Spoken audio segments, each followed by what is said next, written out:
At Healthcare Partners Medical Group, our mission is to provide the highest quality of healthcare to each and every patient. With 5 locations in Pahrump, we are local doctors you know and trust. We want to thank you for choosing us. Quality care starts here. News 46 is brought to you by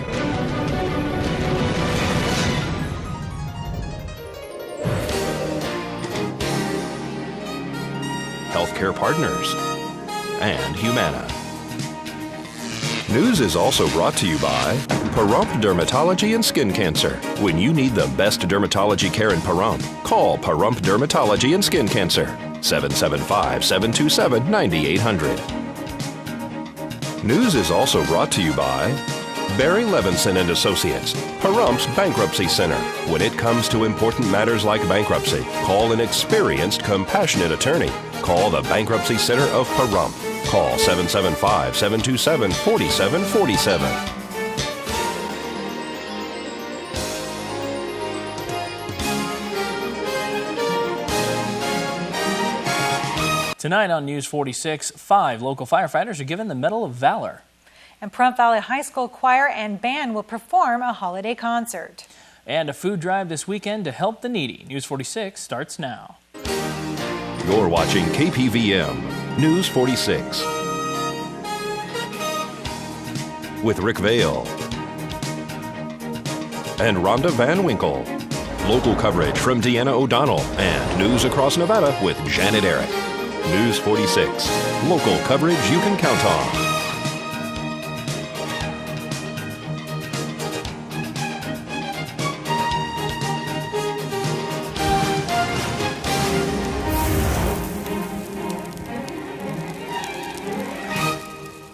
Good evening. It's Thursday, November 17th, 2011. I'm Rick Vale. And I'm Rhonda Van Winkle for News 46. And in our tonight's news, Commissioner Gary Hollis has been testifying in Washington concerning the Yucca Mountain Project, which he is in favor of continuing. Senator Harry Reid has been outspoken about his feelings to ensure the complete termination of the Yucca Mountain Project. Commissioner Hollis set straight some recent rumors that have been reported as facts. Two-term Nye County Commissioner Gary Hollis has been getting attacked recently, actually personal attacks. His election year is coming up this next campaign season. We're going to speak to him about who he thinks is behind these attacks. I wish I could take credit for it, but it's not. It's the Osborne plan. If you look at the map, I mean, the map is not doing me any favors. I lose precinct 25 and 27. That I've been able to run twice and have won comfortably in those 2 precincts. Now I've got a precinct out there called Precinct 32. I know nothing about that precinct. I've never run in that precinct. I'm going to have to learn everything over again. I don't understand. If I make the plan, why would I jeopardize myself and give away 2 perfectly good precincts that I have run twice in and won for a precinct that I know nothing about? When you say the Osborne plan, you're speaking about County Manager Rick Osborne. Yes, he took the thing by the horn and tried to make the numbers work and come up with a plan. Mm-hmm. I had nothing to do with drawing the plan up. The numbers work the way they are. They're really close to being exactly within 5% of what they should be. So the plan works, and I'm just going to have to take whatever I get.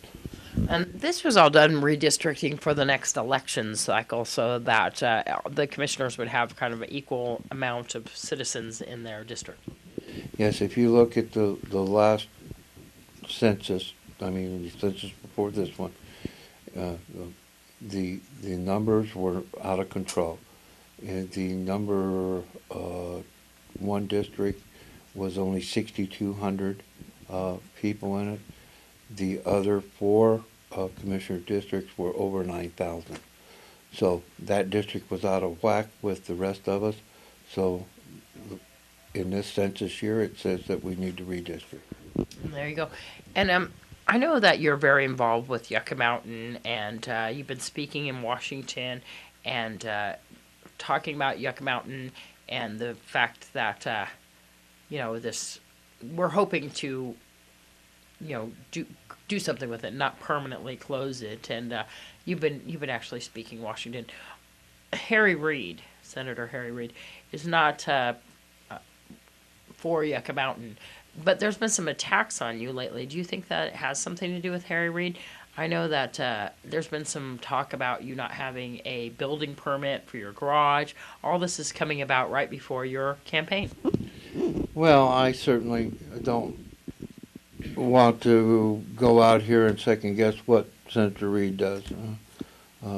Senator Reid is the senator from the state of Nevada. I respect Senator Reid. We do have differences on the Yucca Mountain Project. I don't know where this is coming from because it really doesn't make a difference who makes the redistricting plan. Anybody could make a plan. I could make a plan. All 5 commissioners could have made a plan. Anybody in the community could have made a plan. Now tune in tomorrow for part 2 with Commissioner Gary Hollis. And folks, firefighters from Pahrump Valley Fire and Rescue were honored with the Medal of Valor Award for their efforts in fighting the fire at Amerigas in August. Fire Chief Scott Lewis gave 5 firefighters their medals at the Pahrump Town Board meeting. In August, Amerigas had a propane fire. We did a series of reports regarding the danger of that fire and Pahrump Valley Fire and Rescue's response to it. As you may know, Pahrump Valley Fire and Rescue Fire Chief Scott Lewis presented 5 of his firefighters with the Medal of Valor. We're going to speak to Chief Lewis. This is a result of the propane fire that occurred up at the Amerigas 2 facility on East Charleston Park on August 16th of this year. Tell me some of the criteria for getting this medal. Well, we have very specific objectives that are established within the department. I'll read them to you. The first one is outstanding bravery above and beyond that expected in normal course of duty, where risk of life actually existed and the firefighters had sufficient time to evaluate the risk. In other words, they understood the risk at the time. It wasn't something that was unknown to them. Where the objective was of sufficient importance to justify the risk, obviously saving the 1 square mile surrounding the facility or plus, depending on the size of the potential explosion. And where the firefighters accomplished the objective, which they clearly did. They extinguished the fire with it, no further extension to the 2 large tanks, and thus there was no explosion that occurred other than the one that precipitated our response. I know we have 2 30,000-gallon tanks on that property and numerous smaller tanks as well.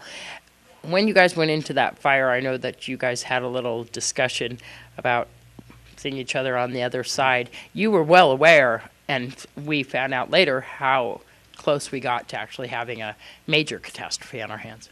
We have been called to that facility on several occasions, not necessarily because of fires, but the fact is there's a burn-off tower there. Mm-hmm. So excess fuel is regularly burned, and thus you see a flame from Highway 160. So many times we get called for an actual building fire there. In this particular instance, the dispatch was a little bit different. It was relating an explosion and a subsequent burn victim. So we knew we had some kind of event. We just didn't know understand at that point what the extent of it was.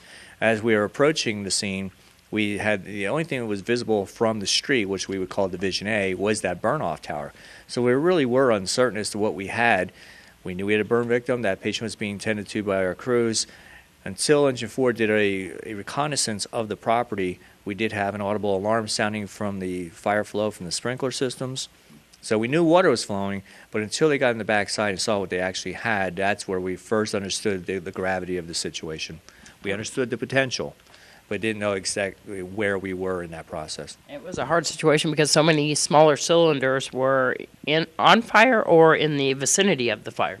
Well, they were leaking, they were on fire, they were moving throughout the facility. Some were leaving with great force. They were extending to areas. There was up to approximately 30,000 individual 20-pound cylinders on that property, as well as the 30,000 storage tanks. If anyone recalls the explosion that happened in North Vegas a couple of years ago, that was the magnitude plus a little bit greater because we actually have more product on the facility here. I know that we've asked people to go online and look at those type of explosions because there is actual video of those. I can't remember the name of what it is that it's called. Levy. That's a boiling liquid expanding vapor explosion. And really what that is an external flame source or heat source impinging on a vessel, the interior of that vessel with the product continues to expand until such point you have a catastrophic release. And that's really what a BLEVE is. Very dangerous, highly explosive, high-grade forces, takes out a lot of property and damage, and can obviously kill many people if it really was a situation that unfolded like that. And congratulations and thank you to Pahrump Valley Fire and Rescue for clearly diverting a huge catastrophe. And we will have part 2 of this story on tomorrow night's newscast. Yes, and I want to give a personal thank you because we live really across the street. So we were really scared. We went flying out of the house and you know, they tell you not to stop and grab anything, but I did. My computers. Oh, well, because they have my life on them, right? So anyway, but thank you very much. I'm glad that we did not have a catastrophe. All right, well, coming up, we will find out what's new in entertainment this week. And the Calvada Duck Pond is back in action. We'll have all this and more right after the break, so please keep it here.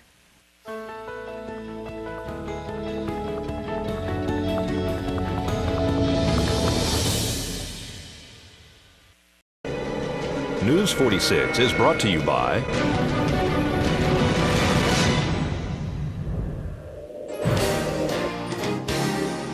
Southwest Medical Associates. Their healthcare center is now open in your neighborhood. Southwest Medical Associates. Now that's powerful medicine.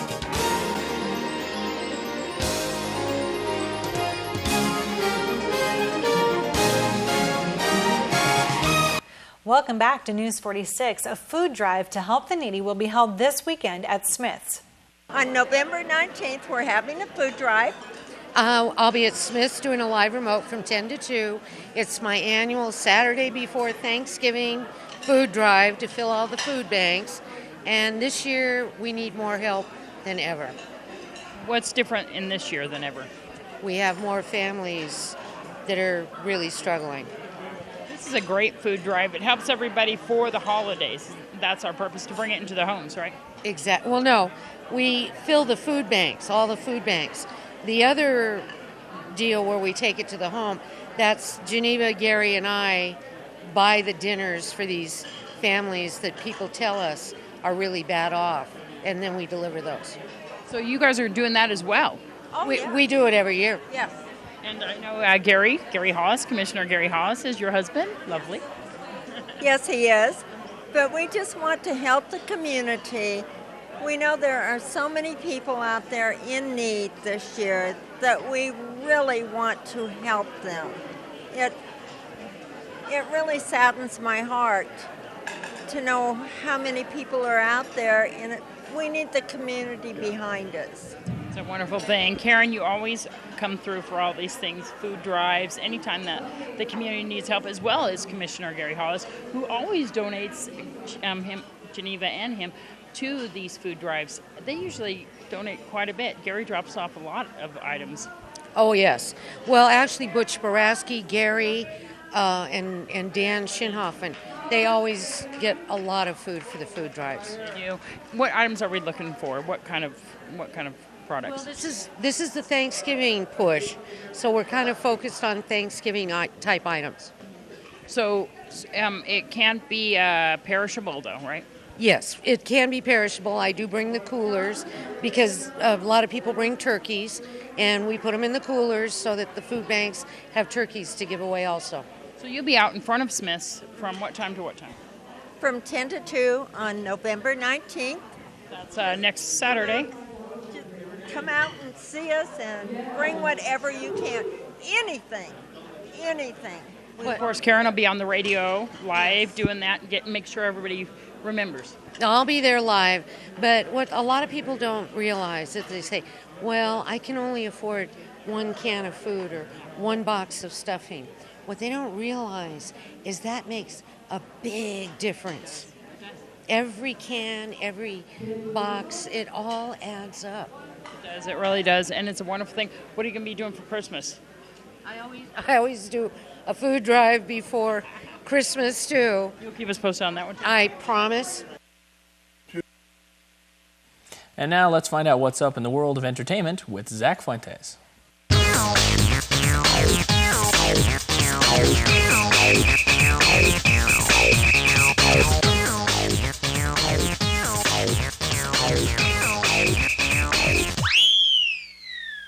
A I'm Zach Fuentes with your entertainment this week.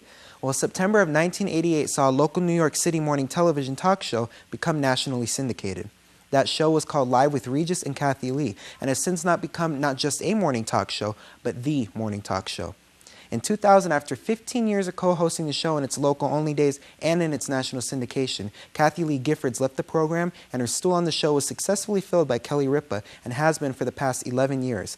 A constant in the show, however, has been Regis Philbin, who announced earlier this year that he would be leaving the show. Well, that time has come now, and this is to be his very last week on the show. After more than 50 years in television, 80-year-old Regis has finally decided to retire, but only from morning television. He insists that his career will indeed go on. He hasn't announced just yet what is coming up for him, but says he does have some projects in mind. Kelly Ripa and Michael Gelman, Live's producer, say that Philbin is irreplaceable and that they will be taking their time finding a new co-host. Until then, there will be different guest co-hosts on the show. Regis Philbin actually holds the world record, Guinness World Record that is, for most hours on television with more than 17,000 hours. Wow. Well, another figure in the entertainment world has also announced his imminent retirement. That is, if you count 3 years as imminent. Brad Pitt stated in a recent interview that he plans on retiring from acting by the time he is 50 and wishes to spend more time with his family and possibly do some more producing. The now 47-year-old world-famous actor says that he has been angry about a few things in the industry and is just ready for a break. This announcement comes as a surprise to many, since this was one of his best years thanks to films like Tree of Life and Moneyball. Now, Pitt still has 2 films that are expected to come out next year, and Friday we'll see the release of the animated film Happy Feet 2, which utilizes his voice talents. We're just going to have to wait to see in 3 years whether or not the actor eventually sticks to his statement about retiring. Well, on Monday, a former actor from the TV show Baywatch made a big announcement. I don't mean Pamela Anderson. Michael Newman, a lifeguard who played himself on the show, revealed that he had been battling Parkinson's disease for 5 years. The 55-year-old first noticed there was something wrong when he had a constant tremor in his left hand that was shortly after diagnosis Parkinson's. It is not likely that Newman will allow the disease to slow down his life anytime soon, as he was not only a lifeguard in real life, but a firefighter as well. Newman is not the only person in the public eye with Parkinson's, actually. Actor Michael J. Fox announced back in 1998 that he had Parkinson's disease. Fox has not let the disease slow him down and was recently seen rocking out on his guitar to Johnny B. Good at a charity event. Both of the actors are supporters of stem cell research and hope that it will lead to a cure. Well, this weekend saw the release of 2 new films, the Adam Sandler comedy Jack and Jill and Greek mythology-based film Immortals. Immortals beat Jack and Jill, bringing in $32 million, earning it the top box office spot. Jack and Jill did land at number 2, though, bringing in $26 million. And the film, named after Antonio Banderas' character, Puss in Boots, is still in the top 5 at number 3, earning $25.5 million over the weekend. Comedy Tower Heist brought in $13.2 million, landing at number 4, and J. Edgar, the former biographical film about the former FBI agent, earned $11.5 million, which landed it at number 5. I'm Zach Fuentes, and that was your entertainment this week. Thank you for that, Zach. That was a really good report. Well, congratulations to the Pahrump Valley High School Band for finishing 4th in the band competition Sounds Across the Valley in Las Vegas. 12 schools from various states competed. The top 3 continued to the finals. This was Pahrump Valley High School's first time competing in years and the first time for music director David Tomasini. We spoke to him about the upcoming concert and his women's choir. On December 20th, the Pahrump Valley High School Band, the men and women's choir, will be having a holiday performance. The entire community is invited. It's a wonderful way to support your local band and choir. Return, return, return, return. Aye, aye, aye, aye, aye, aye. This is our 76-member women's choir. This is wonderful. What are we preparing for right now? Are we doing a music concert? We are preparing for our Christmas concert. We're also just practicing singing independently and singing together to create harmonies. The zombie Halloween performance, well, we got to the school 4 hours before our concert, and we put on liquid latex and a lot of makeup. Oh, I heard about this. I heard about your removal of this. Yeah, and basically it looks like flesh, and we actually had a true zombie Halloween concert in which all of our members performed in a horrifying way. There you go. And I know that the latex was a little bit harder to remove than you anticipated. This is true. Was it hard? Yes. Maybe we should ask someone. So tell me, we're doing a Christmas concert. The public is invited. They can come see the choir, can't they? Yes, so our choir concert is going to be on December 20th at 6:30 in the gym at the high school. We don't charge for tickets, but we always ask for donations. And we are going to be preparing, this is going to be our first Christmas concert in several years, so we're just going to make it the best we can. This is going to be the band, the men's choir, the women's choir, tell everything. It's going to be, the drumline will be involved. We'll have our concert band as well as the men's choir, the women's choir, and then we're going to combine together for one giant finale. This is going to be fantastic. So people can help donate and support the choir, the band, and all of the music arts here at Pahrump Valley High School. Yes, we'd really appreciate it. You can call and ask for me, David Tomasini. You can email, you can write, you can come in and check out what we're doing. We love having guests and visitors. But yes, we would love any type of support or donations. Wonderful. Once again, when is the performance going to be here at Pahrump Valley High School? December 20th, 6:30. That's a Tuesday before Christmas in the gym. I greet you in peace. Welcome, my friends. I greet you in peace. Welcome, my friends. I greet you in peace. Welcome, my friends. I greet you in peace. Pahrump Valley High School band and choir is in great need of your support. If you would like to help out, give the high school a call at 727-7737 and ask for David Tomasini. This is Deanne O'Donnell for News 46. Well, to view an extended version of this interview, including the choir singing, go to KPVM.TV or KPVM's YouTube page. And it sounds like it's going to be a lot of fun. I'm going. I wrote it down. All right, folks. Well, we will have more news for you right after this break. Please keep it here.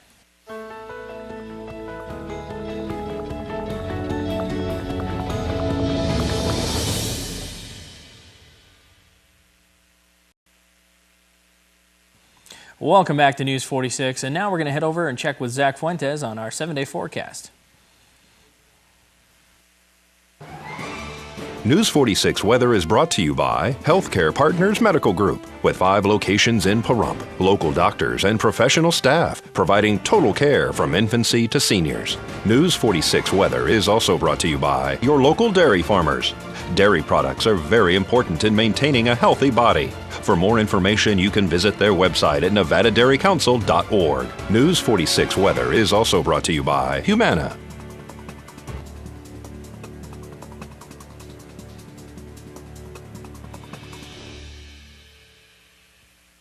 Welcome back to News 46. I'm Zach Fuentes here with your weather. Today we did have a sunny day out there. Our high was only at 68 degrees, not too hot, not too cold at all. Our winds were coming out of the south-southwest at 4 miles per hour, and our gusts were only at up to 8 miles per hour. Pressure was at 30.16, and our UV is the same at 3, which is moderate. Humidity was at 24%, and our sunrise was at 6:23 a.m. Our record for today was 81 degrees not that long ago, back in 2008. For tonight, looks like we're going to have some partly cloudy skies, actually, a low of 47 degrees, and our winds are going to come out of the south at 6 miles per hour. The gusts are going to go up just a little bit there at 10 miles per hour, and our humidity is going to go up quite a bit, actually, at 43%. The sunset's going to be at 4:35 p.m., and our record for tonight was 24 degrees back in 1958. Tomorrow looks like we're going to have sunny skies again, a high of 68, and our low is going to be 44. Our winds are going to come out of the south-southwest at 16 miles per hour, and our gusts are going to be at up to 41 miles per hour, a big difference in what we've been seeing this week. Our UV is going to stay the same at 3, though, and our sunrise is going to be at 6:24 a.m. The humidity will be at 28%. Like I said, Friday is going to be pretty windy. Saturday, sunny skies, pretty good temperature. Sunday through Thursday, the rest of the 7-day forecast, we are going to have some clouds. Our highs are remaining pretty good, though. It looks like we're going to have a very good week next week as well, and a pretty nice weekend, too. There are some slight chances of rain. We will see if that happens or not. We never know with this Pahrump weather, but there are some slight chances of rain. Just want to let you guys know. Our lows are going to be mostly in the 30s, except for tomorrow, where we will be at 44 degrees. And today's worst weather was in Gull Point, Delaware, where it was rainy and chilly. Back to you.